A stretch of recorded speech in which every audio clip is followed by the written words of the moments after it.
Bonjour, bienvenue dans ce deuxième volet de Côté Manga. Je suis vieux, j'ai un t-shirt Les Goonies. Peut-être que vous ne connaissez pas, en tout cas, moi, c'est mon film préféré. Alors, aujourd'hui, on va parler de quoi? On va parler de Batman, qui vient de sortir Batman Justice Buster, qui est juste là, voilà, en édition normale et en édition spéciale. Je crois qu'il n'y a pas une grosse différence de prix. Il y a juste la différence, c'est juste la cover, hein. Il n'y a rien de plus à l'intérieur. Alors, moi, je suis un lecteur de comics, je suis un lecteur de manga, je suis fan de Batman. C'est le Batman des 7 semaines, c'était l'occasion de sortir un Batman en manga. C'est pas le premier Batman en manga qui sort, il y a quand même eu Batman et la Justice League, qui jusque-là sortait chez Kana.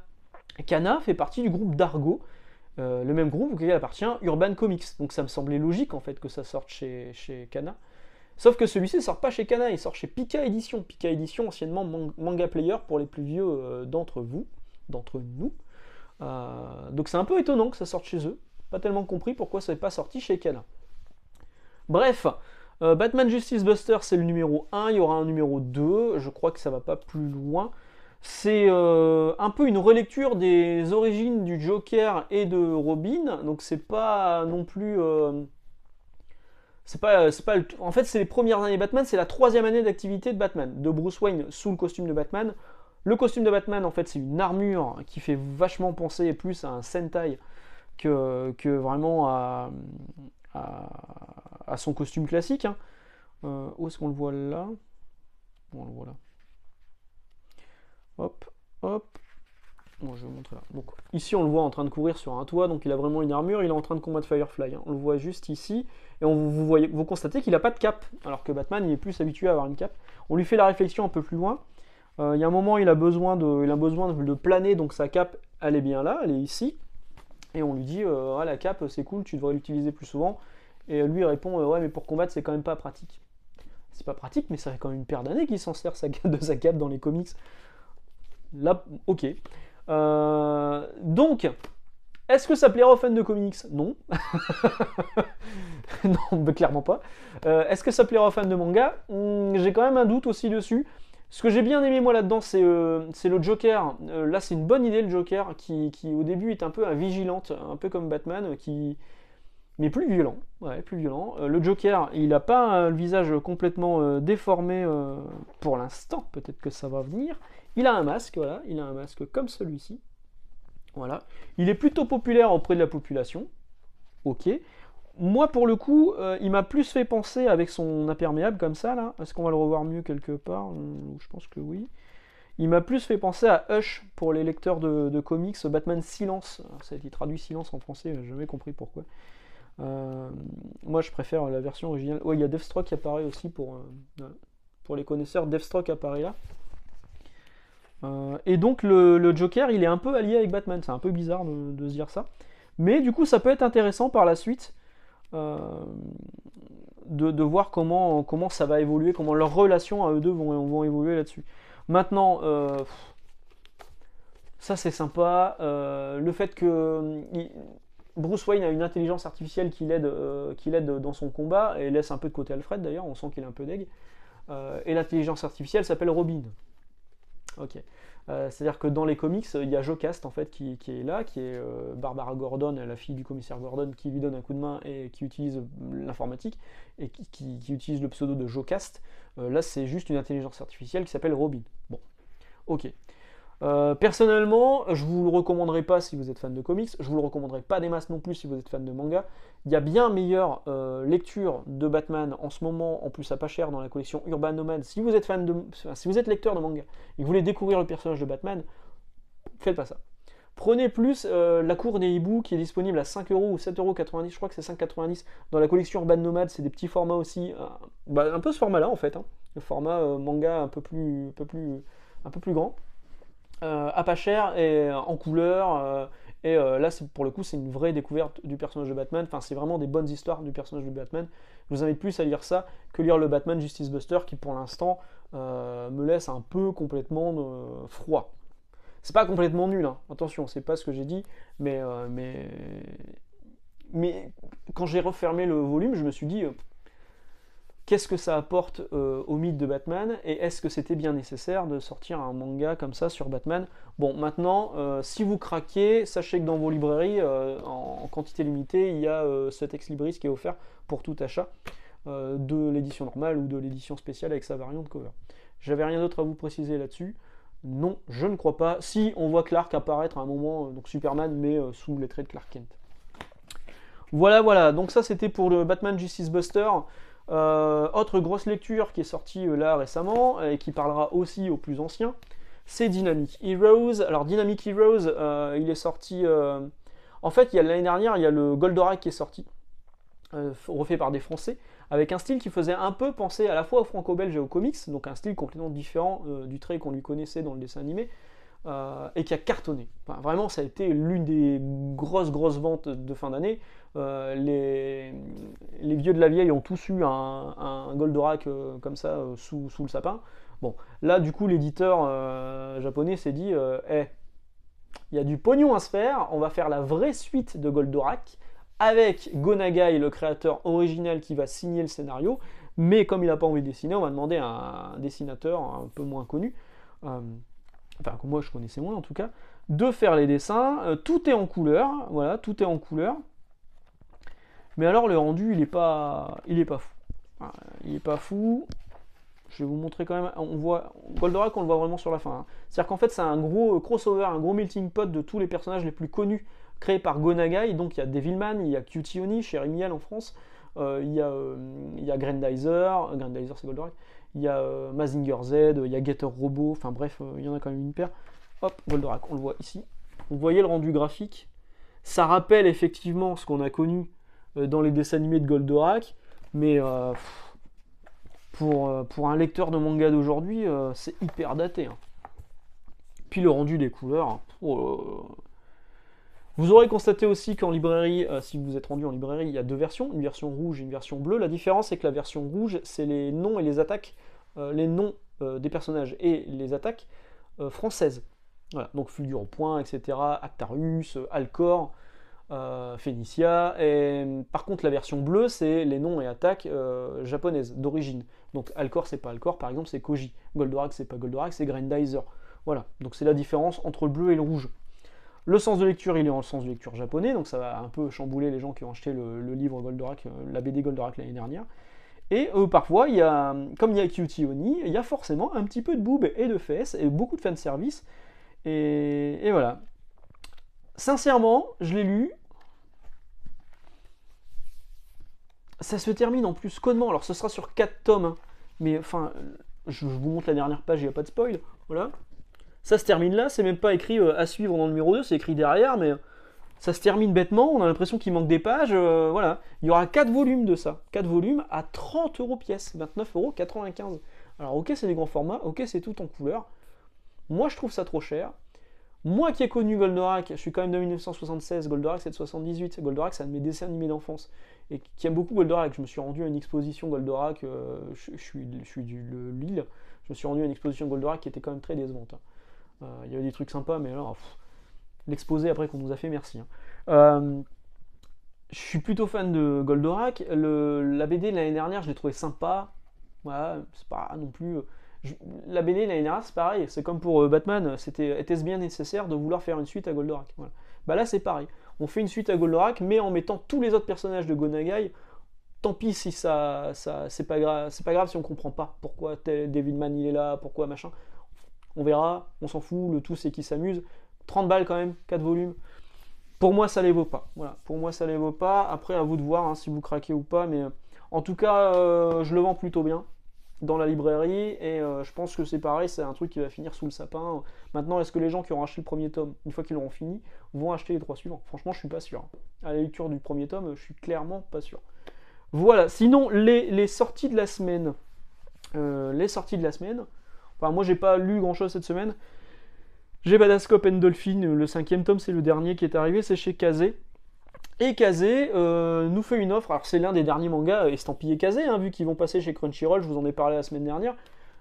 Et justement, dernière opération chez Kazé, en ce moment, si vous achetez 2 mangas de chez Kazé, alors c'est chez Kazé, hein, Prenez pas n'importe quel manga de n'importe quel éditeur, c'est chez Kazé. Vous avez un manga offert parmi une sélection en quantité limitée, stock disponible. Alors il y a plusieurs titres, hein. Il y a du Chainsaw Man, il y a du Black Clover, il y a du IQ, il y a du Mashle, IQ je l'ai là. Il y a Phantom Seer, qui est un titre qui est quand même assez récent, et qui est une série en 4 tomes, donc vous pouvez avoir le premier tome pour pas grand chose. Admettons que vous achetez Phantom Seer 2 et 3, bah vous avez le premier offert. Voilà. Ça peut valoir le coup en fait. IQ pareil, mais par contre là il y a beaucoup plus de tomes. Il y a beaucoup plus de tomes.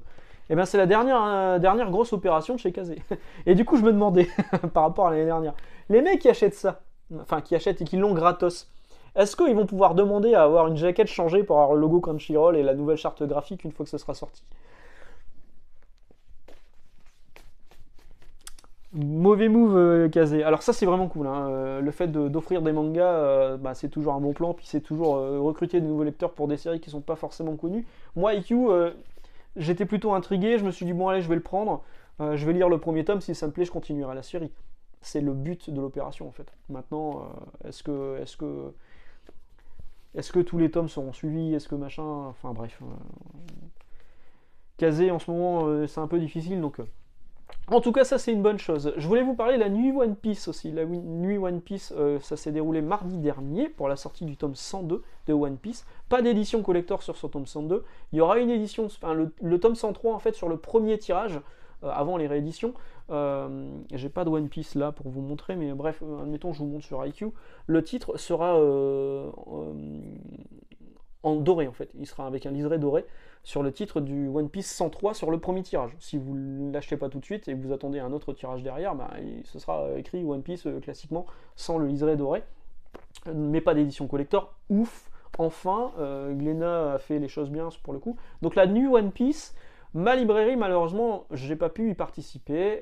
D'autres librairies de mon enseigne ont participé et ça s'est plutôt bien passé.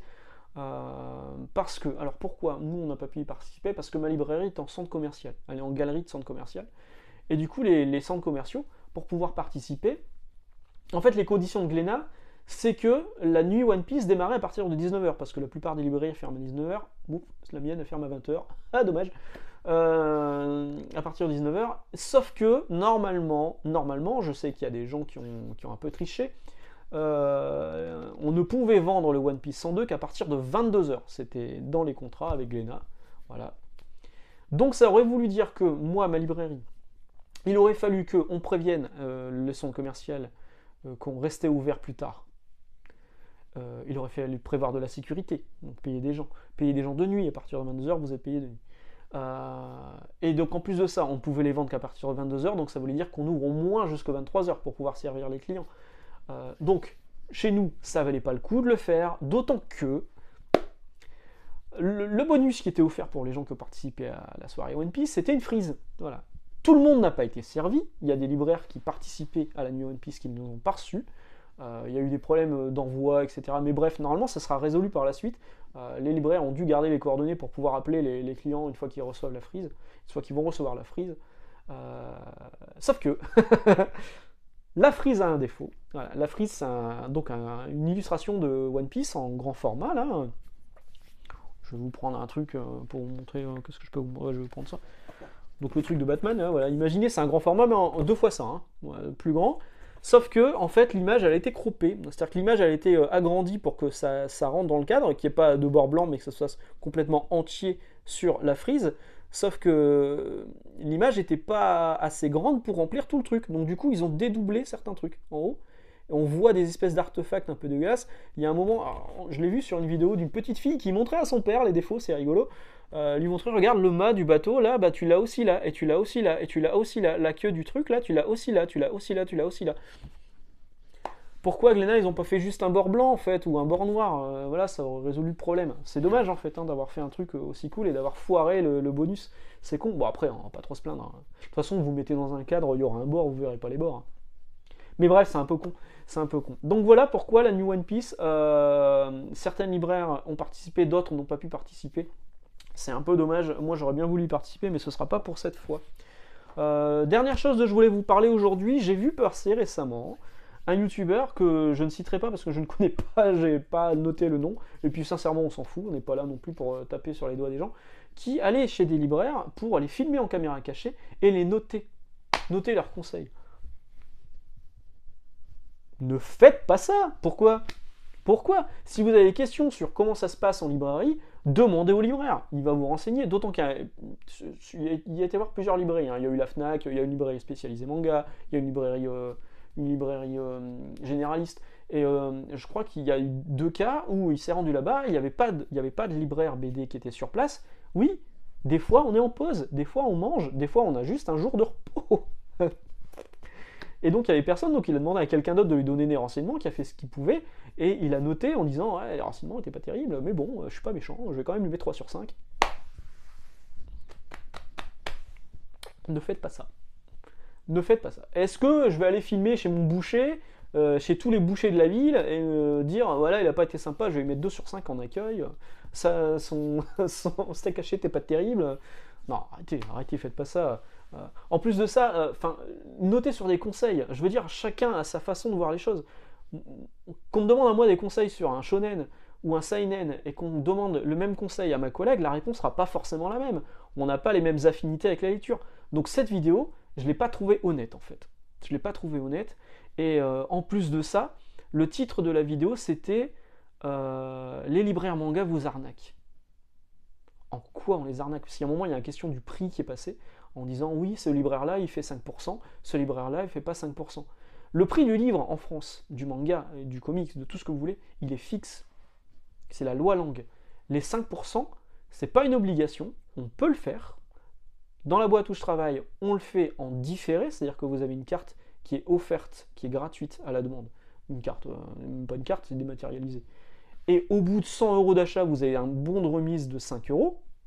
Donc vous avez 5% en différé, vous n'avez pas 5% tout de suite. Au lieu de payer votre manga 6,95€ au lieu de 7,25€, je dis au pif, hein, j'ai pas fait le calcul, et là vous ne vous rendez pas vraiment compte que vous avez une remise, là oui vous cumulez des points et vous avez un vrai bon d'achat de 5 euros. Vous pouvez repartir avec un manga à 2 euros à un moment, quoi. Je veux dire, ça vous... Enfin, moi je trouve ça mieux en fait. Alors effectivement, la Fnac, il y a un moment, cette personne citait la Fnac, fait payer sa carte de fidélité, mais vous la rattrapez sur d'autres offres. Donc ça peut être rentable quand même à un moment. Effectivement, Amazon fait 5% d'office, les centres culturels Leclerc font 5% d'office, mais de là à dire que les gens qui ne le font pas, c'est de l'arnaque, tout le monde a le même prix. Tout le monde a le même prix. Les 5%, c'est une possibilité. Si vous le demandez à votre libraire et qu'il n'a pas déjà une offre comme nous, on a cette offre de fidélité, je pense qu'il peut vous le faire. Mais c'est tout. N'allez pas dire que c'est une arnaque. Enfin, ne va pas dire. Vu qu'il n'y a que cette personne-là qui a dit que c'était une arnaque. Puis le titre putaclic, je veux dire, à un moment... je suis pas fan de ce genre de truc, je suis pas fan de miniatures où on met la tête et on fait oh mon dieu, les libraires sont des arnaqueurs. Ouais, alors je défends mon bout de gras parce que je suis libraire, ok. Mais je veux dire, si la vidéo aurait été honnête, j'aurais dit oui, effectivement, là pour le coup il a raison. Bah je trouve pas qu'il avait raison, voilà. Et après, donc du coup j'ai regardé un petit peu ce qu'il faisait sur sa chaîne, et c'est un peu toujours les mêmes trucs que je vois partout ailleurs, à savoir, oh ce mois-ci j'ai acheté pour 1000 euros de comics, alors ça se fait sur les comics, j'ai acheté pour 1000 euros de comics, ou j'ai acheté pour 1000 euros de manga, voici ce que j'ai acheté, les gros achats, machin. Ça m'intéresse pas, enfin, peut-être que ça intéresse des gens, je veux dire, mais moi qui travaille en librairie, les nouveautés je les vois, hein, j'ouvre les bacs, je les vois, on les achète pas, mais... qu'on présente sa collection, ok, il peut y avoir des pièces rares et tout, ça peut être sympa, mais alors qu'on présente juste les achats, les trucs qu'on a fait, enfin, je vois vraiment pas l'intérêt, quoi. Je vois vraiment pas l'intérêt. Mais bon, c'est mon avis, vous n'avez peut-être pas le même, si vous n'avez pas le même avis, bon, on peut en discuter dans les commentaires. Moi je vais vous laisser là, je vous souhaite d'excellentes journées, d'excellentes lectures. Demain, on va parler, c'est le Free Talk Comics pour ceux qui sont habitués de la chaîne, on va parler du résultat du concours des 6000 abonnés, merci aux 6000 abonnés. Le gagnant, on va repartir avec Batman, le Batman Collector du Batman Day de cette année, plus un ex-libris du manga de Batman. Voilà, à très bientôt, la semaine prochaine si j'ai le temps, sinon à plus tard. Ciao, bye.